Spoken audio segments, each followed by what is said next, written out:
All right, so let's talk about our physiological adaptations in response to training, following the principles of training.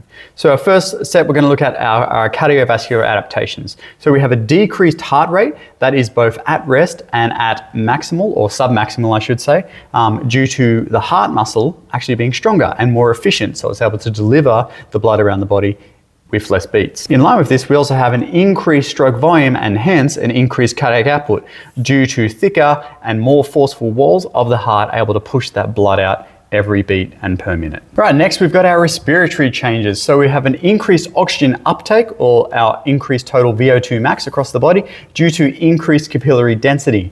We also have an increase in our tidal volume, so the amount of air that we're able to move per breath, but our total lung capacity doesn't change. So the lungs themselves don't get bigger, but they become more efficient and are able to draw in more air and push more air out per breath. We also have increased hemoglobin levels around the body, which means that we can bind more oxygen to our blood and therefore perform aerobically for longer. And finally, what's happening in our muscular system? So most sites across the body will have increased hypertrophy. Even if you are a simple marathon runner, you will still get some hypertrophy in your leg muscles, but obviously you can train for more hypertrophy if you're a power lifter or a strength athlete or a physique athlete.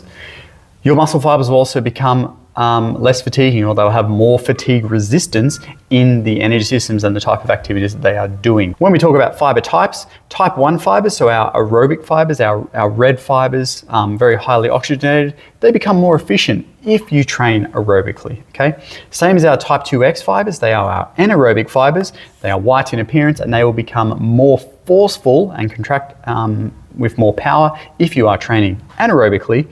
And finally, our type 2A fibers, or our intermediate fibers, well, they adapt either way. So if you're doing more aerobic training, the type 2A fibers can actually become more oxygenated. And if you are training primarily anaerobically, your type 2A fibers can become more forceful and powerful, therefore enabling you to enhance your performance. And that was your too long, didn't study version of physiological adaptations.